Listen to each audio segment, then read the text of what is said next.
The story of Ekalavya and Dronacharya. Stories from Indian mythology. In ancient India, nearly 5000 years ago, there lived a young Nishada, a tribe of hunters, prince by the name of Eklavya.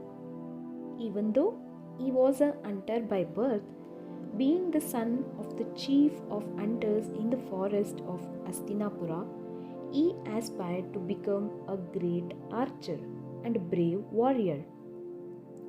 He expressed this desire to his father.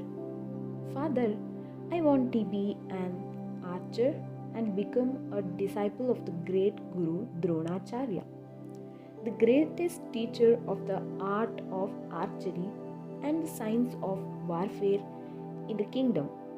Please give me your blessings before I set out for his Gurukul. His father remained silent. Ekalavya knew what was bothering his father. He said, Father, I know we are Shudras belonging to the hunting tribe, but the Guru is a wise and learned man. Please allow me to become his disciple. Ekalavya's father was a kind man and did not wish to refuse his son. So he gave his blessing and sent his son on his way. Ekalavya reached the Gurukul of Guru Dronacharya, who was also the royal teacher of the Pandavas and the Kauravas. Thrilled at the prospect of finally meeting the Guru he had idealized, his eyes eagerly sought out the teacher.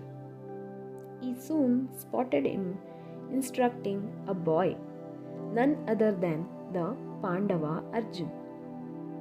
Ekalavya went to Drona and folded his hands in greeting, bowing down low to touch the sage's feet. Drona was surprised to see the stranger and asked him, Who are you? O Guru, I am Ekalavya, the son of the chief of the Nishada, tribe of hunters in the forest of Astinapura.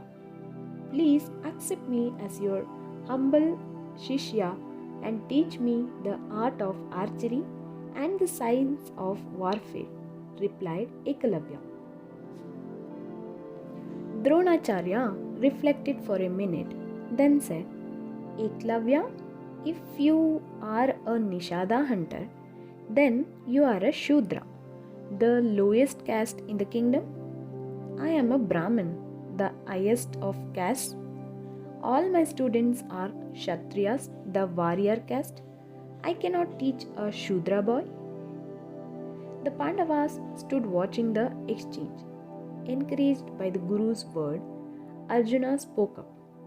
Guru Dronacharya is a royal teacher appointed by the king to train us, the princes of the kingdom. How dare you expect to be taught by him? Leave the Gurukul now. Ekalavya was surprised and hurt at the Guru's words and stunned by Arjuna's insult. He was a chief's son, yet he had never insulted anyone. He quietly left the Gurukul. Resolute in his determination to learn archery, he went back to the forest. There, he built an idol of Guru Dronacharya with mud and placed it in a secluded clearing. Ekalavya believed that if he practiced faithfully in front of his Guru, he would be able to master the art of archery. So, every morning he would pray to the idol and practice throughout the day. After years of practicing, he became a skilled archer, even surpassing the best archer in the kingdom, Arjuna. One day, while practicing, a dog started barking some distance away.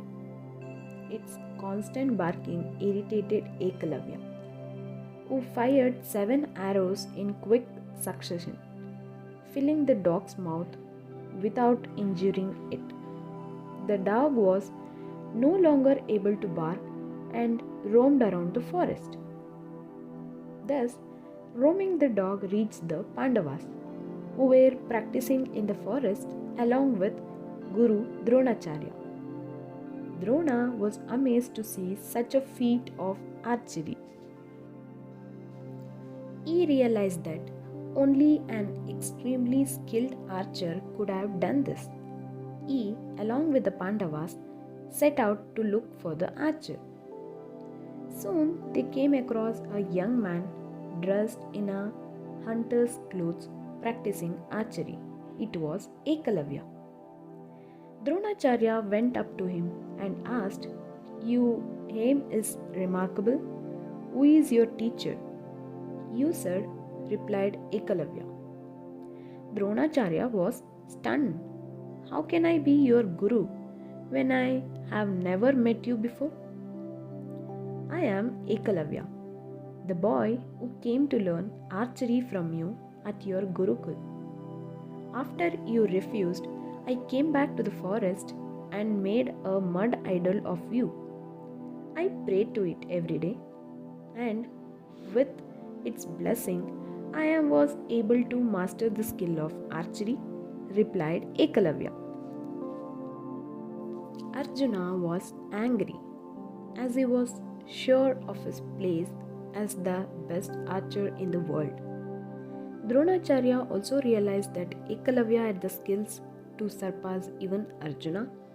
However, as the royal teacher, Ekalavya's excellence would put him in a difficult situation, as a mere Shudra hunter would surpass a Kshatriya prince under his tutelage. He devised a way out. To Ekalavya he said, "Seeing that you have learnt from me, you will now have to pay Guru Dakshina, my gift for training you."